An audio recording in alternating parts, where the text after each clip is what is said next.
What's going on, everyone, and welcome to Movie Emporium's movie review of First Date. This film is directed by Manuel Crosby and David Knapp. Now, before we begin, if you like this channel, awesome, hit the subscribe button to join Movie Emporium, hit that notification bell at the top to find what's coming next. If you like any of these videos, as always, awesome, hit that like button, as well as commenting below any video to watch, including this one. So this movie, First Date, is about a character named Mike, who's played by Tyson Brown. He is an individual who's very quiet, very reserved, very just kind of in his own shell, but he is a kid who has a best friend who's more of an outgoing person, and he's very much infatuated with this young woman named Kelsey, who's played by Shelby Duclos.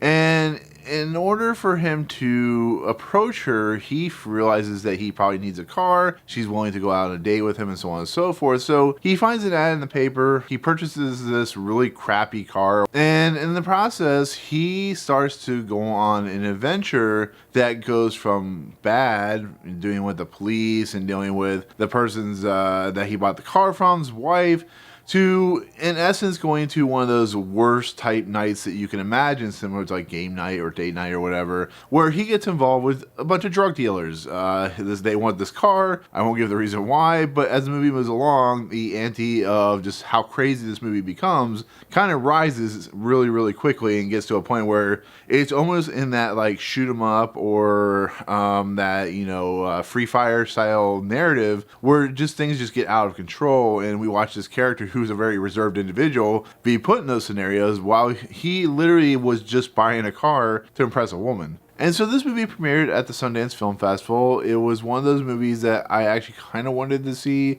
but because of the nature of Sundance and how they do their scheduling and stuff like that, I didn't have time to see it. Other bigger films I wanted to see were more important. And on top of that, it got like a very mixed reception.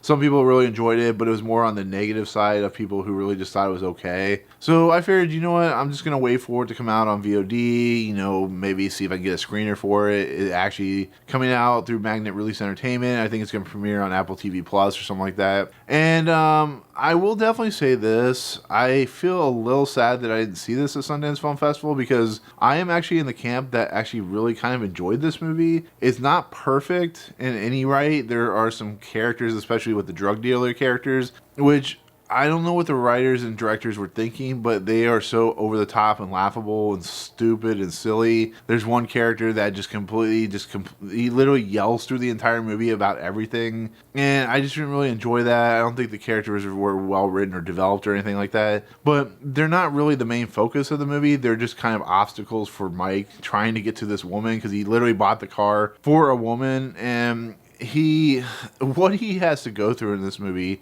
what he has to deal with is actually quite entertaining.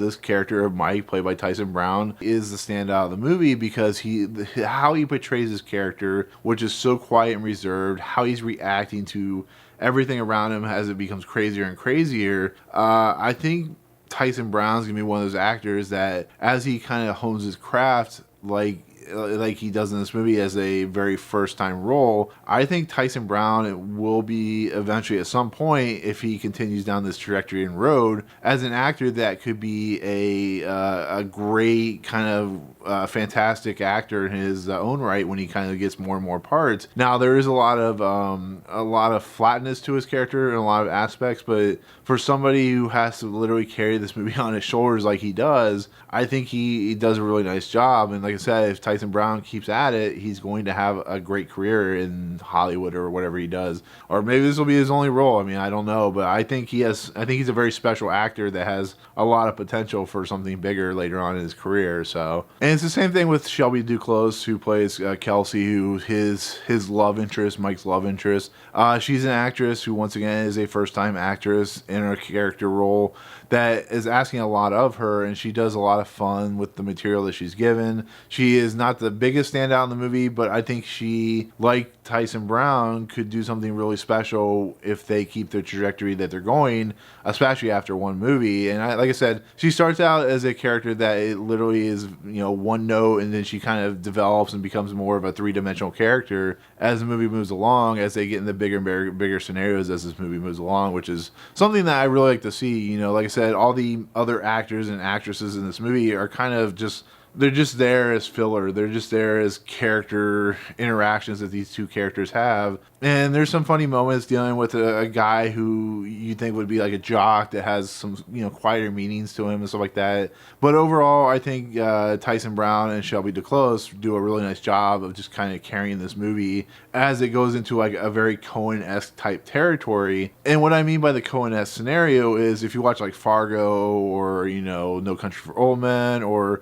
The Man Who Wasn't There, so on and so forth, these movies that they do start out with a very simple scenario, which is, they have, for instance, in Fargo, the guy wants his wife kidnapped and it basically spirals out of control. That's the same thing here, where he literally just wants to buy a car to impress a woman, take her on a date, and as the movie moves along, as he gets the car that is the target of every major villain in this movie, and does a really nice job with it, but you can tell these are first-time directors, so they're borrowing a little too heavy in the Coen Brothers universe, but I think where their inspiration lies and where their idealism lies really is a really fun thing to watch. But overall, to kind of leave it at this, I really enjoyed this movie. I think it's a lot of fun. I think if you give it a chance, you'll really be entertained by it. Yes, like I said, the villains are not that great and they're a little one note, but overall, I think the movie just has a lot of fun. It has a lot of heart. And for a bunch of first-time people that are in this movie, I think they did a really nice job. I really do. I think it's a movie worth watching just to see how they actually found